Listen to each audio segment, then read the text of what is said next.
आपल्याला होताना दिसतंय। अगदी अभिषेक, धन्यवाद सविस्तर माहितीसाठी। बातमी आहे भोंदू अशोक खरातच्या प्रकरणाची, कारण या प्रकरणामधल्या पीडित महिलांचे फोटो व्हायरल होत आहेत आणि या प्रकरणी गुन्हा देखील दाखल करण्यात आलाय। तिघांच्या विरोधामध्ये कोपरगाव पोलीस ठाण्यामध्ये गुन्हा दाखल करण्यात आला।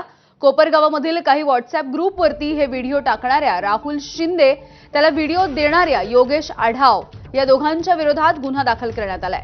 बीडच्या माजलगावामधील संदीप गर्जे याच्यावरती देखील या प्रकरणी गुन्हा दाखल करण्यात आलेला आहे। मुकुल कुलकर्णी आपल्याला याविषयी माहिती देत आहेत। मुकुल, अधिकची माहिती जाणून घ्यायची आहे, फोटो ज्यांनी या महिलांचे व्हायरल केले त्याविषयी।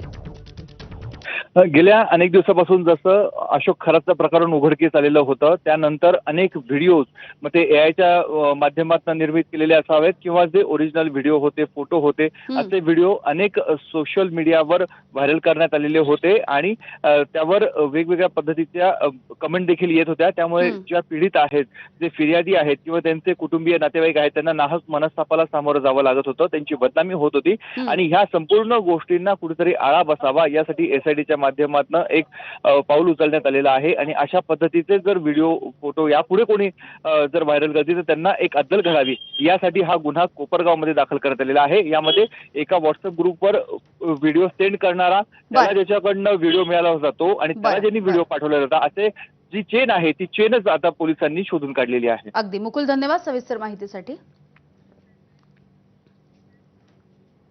भोंदू खरात याचं ओकस कार्यालय इथे एसआयटीचं पथक पोहोचलं होतं आणि त्यांनी या कार्यालयाला सील ठोकलंय। पंचांच्या समक्ष ओकस कार्यालयाला हे टाळं ठोकण्यात आलंय, सील ठोकण्यात आलंय। एसआयटी आणि फॉरेन्सिक टीमनं खरातच्या या ओकस कार्यालयाची आज जाऊन पाहणी केली। फॉरेन्सिक टीमनं खरातच्या कार्यालयामधून प्रिंटर आणि काही कागदपत्र देखील ताब्यात घेतलेली आहेत। तर काही वेळापूर्वी एसआयटीची टीम या ठिकाणी पोहोचलेली होती आणि फॉरेन्सिकची टीम देखील त्यांच्या सोबत होती। काही महत्त्वाचे धागेदोरे या ओकस कार्यालयामधून आता या पथकाला मिळालेले आहेत का, हे बघणं महत्त्वाचं असणार आहे। शुभम बोडके आमचे प्रतिनिधी आपल्याला याविषयी माहिती देतील। शुभम, हा जो भोंदू बाबा होता त्याने याच ओकस कार्यालयामधून अनेक गोष्टी केल्या होत्या, अनेक व्यवहार देखील या ओकस कार्यालयामधून झालेले होते आणि याच ठिकाणी आता एसआयटीचं पथक आणि फॉरेन्सिकची टीम पोहोचली होती। कार्यालयाची पाहणी झालेली आहे, काही धागेदोरे सापडतात का हे बघणं महत्त्वाचं असेल।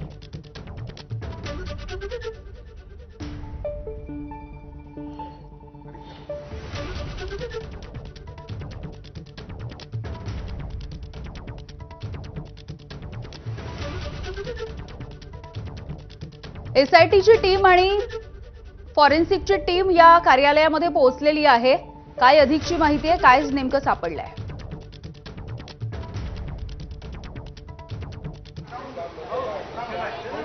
नक्कीच आपण बघतो या ओकस कार्यालयामध्येच खरं तर या अशोक खरातने हे सगळे कारनामे केलेले होते। त्याच्यामुळे या ठिकाणी हे कार्यालय जे आहे ते आता एसआयटीकडनं सील करण्यात आलेलं आहे। आपण जर बघितलं तर एकूण हे कार्यालयामध्ये काही तांत्रिक पुरावे खरं तर एसआयटीच्या हाती लागल्याची माहिती मिळते आहे आणि एकूण या कार्यालयामध्ये काही इतर कागदपत्र असेल किंवा काही तांत्रिक पुरावे आहेत ते देखील या ठिकाणी मिळून आलेले आहे। आपण जर बघतोय तर एसआयटी पथकाकडनं ज्या ठिकाणी ही कार्यालय संपूर्णतः याची तपासणी केली होती आणि त्यानंतर हे कार्यालय आता पंचांच्या समक्ष हे सील केलेलं आहे। हे कार्यालय सील केल्यानंतर आता या ठिकाणी पुन्हा जर एसआयटीने तपास केला तर हे कार्यालयाच्या आवारामध्ये या अशा पद्धतीने पंचांच्या समक्ष हे सगळे कार्यालयाच्या आजूबाजूच्या परिसरामध्ये देखील खरं तर तपास करण्यात आलेला होता। कार्यालयाच्या आतमध्ये काही तांत्रिक पुरावे खरं तर एसआयटीच्या अधिकाऱ्यांना मिळून आलेले होते। एकूण जर बघतोय तर या अधिकाऱ्यांच्या माध्यमातून त्या ठिकाणी असलेले काही लॅपटॉप देखील खरं तर या एसआयटीच्या पथकाच्या अधिकाऱ्यांना मिळून आलेले आहे। ज्या महिला अधिकारी आलेल्या होत्या त्यांच्याकडनं देखील इतर ज्या पीडित महिलांचे जे जबाब नोंदवलेले होते त्या अनुषंगाने देखील तपास केल्याची माहिती समोर येते आहे आणि त्यामुळे या सगळ्या कार्यालयामध्ये खरं तर हेच केंद्रस्थानी हे कार्यालय या अशोक खरात प्रकरणी आहेत आणि याच कार्यालयामधून तो अनेक आर्थिक व्यवहार देखील करत होता। कोणाकोणासोबत त्याचे आर्थिक संबंध होते याचा देखील तपास करत एसआयटीच्या माध्यमातून केला जातो आहे। त्यासाठी काही कागदपत्र देखील या ठिकाणी मिळून आल्याची माहिती आपल्याला मिळते आणि एकूण जर बघितलं तर एसआयटीच्या अधिकाऱ्यांकडनं ज्या पद्धतीने या कार्यालयाच्या दोन्ही बाजूचं जे शटर आहे ते सील करण्यात आल्यानंतर या ठिकाणी पंचांच्या समक्ष ही संपूर्ण चौकशी केल्याचं देखील आपल्याला पाहायला मिळालं. एकूण बघतोय अनेक दिवसांपासून एसआयटीच्या प्रमुख ज्या आहेत त्या स्वतः अशोक खरात याची चौकशी करताय. त्या संदर्भात जर बघितलं तर या अशा पद्धतीने या कार्यालयाचे जे पुरावे आहेत त्या अनुषंगाने देखील खरातचा जो इतर जो चौकशीचा पुढचा टप्पा असणार आहे तो देखील आपल्याला पाहायला मिळणार आहे. त्यामुळे काही इतर महत्त्वाचे पुरावे देखील एसआयटीच्या अधिकाऱ्यांच्या हाती लागले आहेत का हे देखील पुढील काळात बघणं महत्त्वाचं असणार आहे. यामिनी. अगदी शुभम, धन्यवाद सविस्तर माहितीसाठी.